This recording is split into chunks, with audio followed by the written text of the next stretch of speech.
Hello everyone. तो इस video में मैं लाया हूँ आपके लिए एक और नया सब्जेक्ट जिसका नाम है लीनियर अलजेब्रा। क्यों पढ़ेंगे हम लीनियर अलजेब्रा, क्या होती है लीनियर अलजेब्रा, इस सब का जवाब है मेरे पास। तो आएँ और स्टार्ट करते हैं।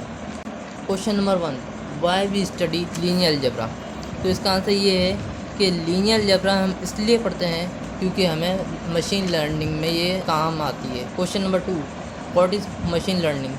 तो ये आज का हमारा ये टॉपिक नहीं है व्हाट इज़ मशीन लर्निंग, लेकिन मैं आपको बेसिक समझाने के लिए बता देता हूँ कि मशीन लर्निंग क्या होती है। Machine learning is a part of artificial intelligence and ये अलाउ करती है एप्लीकेशंस को, सॉफ्टवेयर एप्लीकेशंस को, कि वो और ज़्यादा एक्यूरेसी के साथ प्रिडिक्ट कर ले कि इस एप्लीकेशन का आउटकम क्या आने वाला है।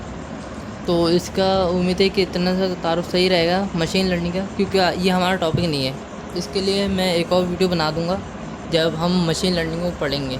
मशीन लर्निंग को समझने के लिए लीनियर अलजेब्रा पढ़ाई जाती है और हम पढ़ते हैं। लेकिन दोबारा से अब हम अपने टॉपिक पर आ जाते हैं लीनियर अलजेब्रा पे।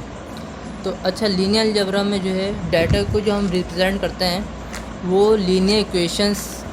अच्छा, लीनियर मतलब क्या होता है? लीनियर मतलब सीधा एक लाइन में, और लीनियर अलजेब्रा में हम जो है लीनियर इक्वेशंस को मैट्रिसेस और वेक्टर्स की फॉर्म में पढ़ते हैं। उम्मीद है ये वीडियो आपको पसंद आई होगी और अगली वीडियो से हम जो है रजिस्टर में पढ़ेंगे।